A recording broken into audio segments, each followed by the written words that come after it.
SUV, the unmistakably 80s Lambo 02, was a military-grade brute powered by a screaming V12 engine.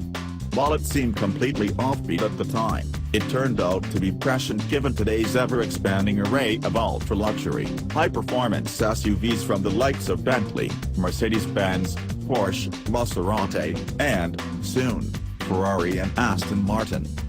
So there's no time like the present for Lamborghini to jump back into the fray with the 2019 Urus. The company's second-ever SUV is over the top, too, but for completely different reasons than the Lambo 02. The Urus, which derives its name from an ancient species of cattle, stuns with its 641 horsepower, its dramatic wedge-shaped silhouette, and its ambition to be as capable around a racetrack as it is on the sand dunes. Under the hood is the first turbocharged engine ever to be installed in a production Lamborghini, and the first V8 in many decades. It shares its 4.0-liter displacement and twin turbochargers with the V8 installed in many other Volkswagen Group products, but Lamborghini insists that the design is its own, a claim augmented by the V8's distinctive sound. Output sits at 641 horsepower and 627 pounds-to-foot of torque, each number second among sport utes only to the decidedly lower-end, 707 horsepower Jeep Grand Cherokee Trackhawk. The Urus also will eventually debut Lamborghini's first hybrid drivetrain, although we don't yet know any details about the gas-electric model. The underpinnings of the Urus aren't as distinctly Italian as its V8, as it shares the Volkswagen Group's MLB platform used in the Audi Q7, the Porsche Cayenne, and the Bentley Bentayga. At 201.3 inches long, and riding on a 118.2-inch wheelbase, the Urus is 1.7 inches longer than the Q7 and 7.4 inches longer than the Cayenne Turbo. And at 64.5 inches high and 79.4 inches wide, the Urus is quite a bit lower and wider than the Q7 and the Cayenne. Lamborghini assures us that the Urus will outperform each of those corporate cousins, with a claimed top speed of 190 miles per hour, 3 miles per hour higher than the Bentayga, and a reported 0 to 62 mile/hour time of 3.6 seconds. Of course, the Lamborghini will feature its own chassis tuning, too, and rear-wheel steering and an aero suspension that offers up to 9.8 inches of ground clearance are part of the package.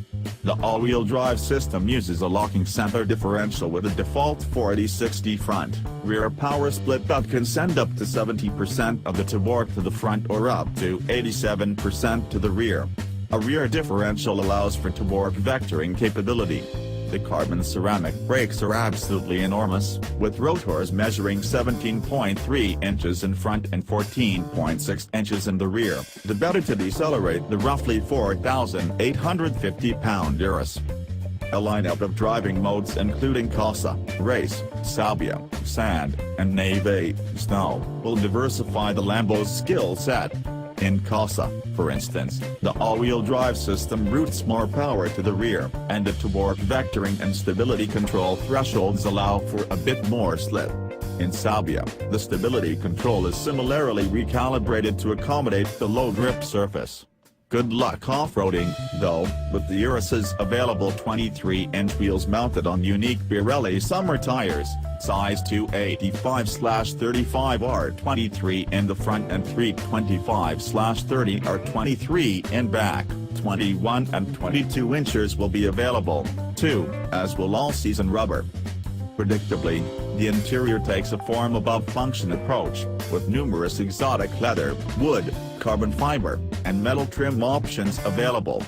Screens are everywhere, including a large digital gauge cluster, a fairly conventional-looking central infotainment display, and a lower control touchscreen that is reminiscent of the unit in Range Rover's new Velar.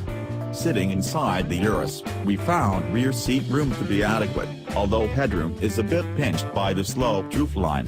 Both 4 and 5 seat configurations are available, while the roofline and the sharply raised liftgate mean that the cargo area is deep but not tall. When it goes on sale in the United States late next year, the Urus will share space with the Huracan at the entry-level end of the Lamborghini lineup. as it will start at roughly the same $200,000 as that V10 supercar. A vast expansion of Lamborghini's factory in its hometown of Santiago Bolognese, Italy, already has been completed to build the Urus, as the company expects to considerably increase its annual production output with the SUV's addition to its portfolio. After all, among luxury brands, super SUVs are all the rage right now, and this Italian is shaping up to be one of the most super of all.